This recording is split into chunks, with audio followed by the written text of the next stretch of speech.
Hi, everybody. I'm going to give you my take on what the blockchain is. The blockchain is a database, and it is unusual compared to other databases because the the blockchain, has no CRUD like most databases do. CRUD stands for the ability to create records, read records, update records, and delete records. And this is something that all databases, such as Oracle, such as MySQL, such as SQL Server, Microsoft SQL Server, they all have that ability, but the blockchain was designed so that the update and the delete are made impossible. So all you can do is create records and read them, and that's very different from most databases.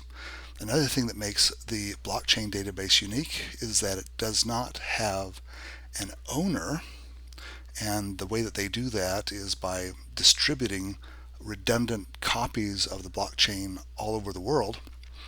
And in most cases, you've got an information system, a database, and you have a company that has the username and password to that system, owns the servers, and they can go in and shut it down, change records, do whatever they want with it.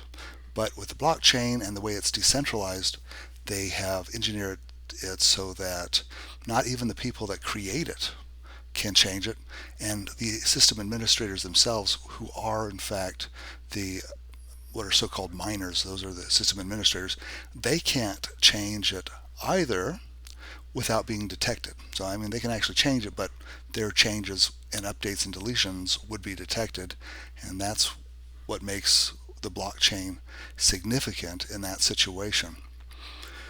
So we found out early with digital currencies, where there was something called e-gold, that you have to eliminate all systemic risk of failure to make them work. And I have coined a term for this. This is called data supremacy. So if you want to have a digital currency, you have to have data supremacy to really make it work. And an example of something that didn't work was e-gold back in the 90s. Everybody sent their gold to a central vault, and they were issued digital certificates for that gold, and then these digital certificates could be traded around. But and I should say that the system was very successful, but what happened is that the system had a single point of failure, and that was the vault full of gold. And one day the bureaucrats of California decided that they wanted to shut down the system, so they just went in and just took all the gold. And so the system still worked, but there was no gold backing it, and so it caused it to basically collapse. And so that's what happens if you have a single point of failure. So you need data supremacy. Data supremacy means that the hackers can't hack it, tech giants can't bring it down, governments cannot bring it down, and neither can artificial intelligence, quantum computers, and even these days we have to worry about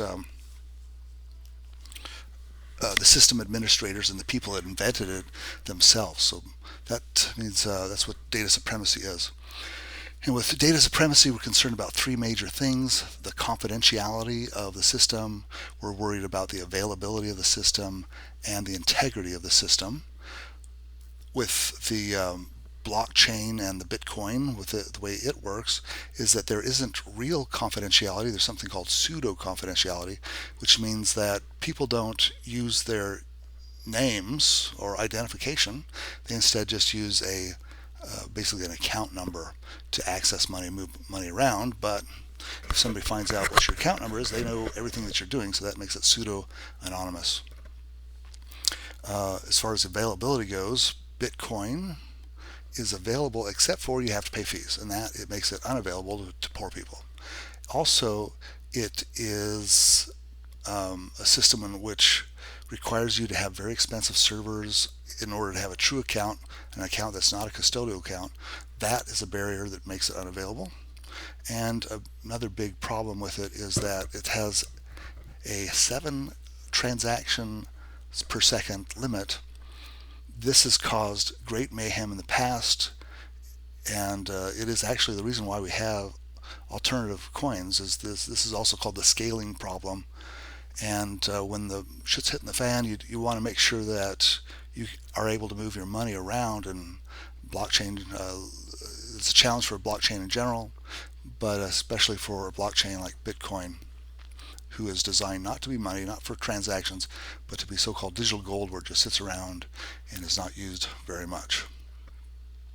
So I think that gives you the basic idea of what a blockchain is. And thanks for watching. Bye-bye.